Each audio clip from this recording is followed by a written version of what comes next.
Hey guys, this is Ankit Pandey and you are watching Ankit from हमारा blog. तो दोस्तों, आप लोग कैसे हैं? और हमको बता दें कि सौम्या पोखरेल को जो पवन सिंह जी के साथ करने वाली थी गाना, और वादा किया था पवन सिंह जी ने, उनको गाने से निकाल दिया गया है। बता दें आपको कि शूटिंग कंप्लीट हो चुकी थी उस गाने को, फिर भी फैंस के कहने पर फैंस ने इतना ज़्यादा प्रेशर दे दिया पवन सिंह जी के और उनकी टीम की तरफ से कि उनको सौम्या पोखरेल जी को निकालना पड़ा।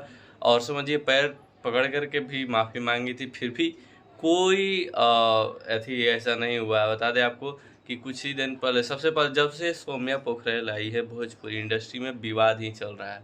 सबसे पहले खेसारी लाल जी का टैटू बनवा कर आई और खेसारी लाल जी के साथ गाना की। उसके बाद पवन सिंह जी के बारे में ये बोल दी कि कौन है पवन सिंह। फिर उसके बाद कुछ दिनों के बाद बोल रही कि पवन सिंह को जानना ज़रूरी है। रील्स बनाई एक बार, और रील्स बनाने के बाद बोल रही कि ज़बरदस्ती पवन सिंह जी के टीम वालों ने रील्स बनवा दिया। और उसके बाद फिर जो खेसारी लाल यादव की टीम है उसके साथ भी इनका खटपट चलने लगा, और उसके बाद खेसारी लाल की टीम द्वारा भी भगा दिया गया इनको। उसके बाद उन्होंने पवन सिंह जी के गानों पर रील बनाना स्टार्ट कर दिया।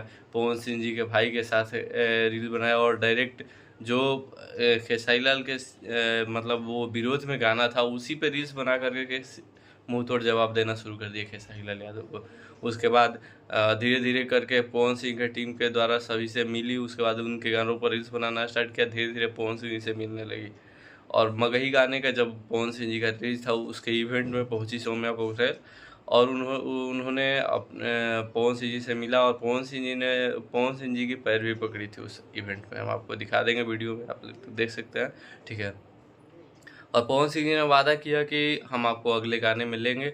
और जैसे ही फोटो वायरल हुआ कल, एक सौम्या पोखरेल और पवन सिंह जी का शूटिंग टाइम, उसमें सौम्या पोखरेल ने फोटो डाला था। उसके बाद जितने भी इंस्टाग्राम पर पवन सिंह के फैन पेज और यूट्यूबर्स हैं, सब ने सौम्या पोखरेल का विरोध करना स्टार्ट कर दिया। उसके बाद दीपक सिंह का एक आया, फेसबुक पर पोस्ट आया कि मैं अपने समाज के किसी भी लोगों का मन दुखित नहीं करूंगा। उसके बाद सौम्या पोखरेल को निकाल दिया गया, ठीक है। उसके बाद वो ऐसा लग रहा है खेसारी लाल जी के टीम की तरफ से भी निकाल दिया, खेसारी लाल यादव की टीम की तरफ से भी निकाल दिया गया, पवन सिंह की भी टीम की तरफ से निकाल दिया गया। अब उनके पास एक ही रास्ता बचा हुआ है, बोरिया बिस्तर बांधे नेपाल वापस। ठीक है दोस्तों, इसके बारे में आपका क्या कहना है कमेंट कीजिए, और वीडियो अच्छी लगी चैनल को सब्सक्राइब कीजिए, वीडियो को लाइक कीजिए। मिलते हैं अगले वीडियो में, तो तक के लिए जय हिंद जय भारत। और बता दें कि जो गाना शूट हो रहा था सौम्या पोखरेल का पवन सिंह जी के साथ, उसको किसी दूसरे हीरोइन के साथ शूट किया जाएगा, दोबारा से रीशूट किया जाएगा उसको।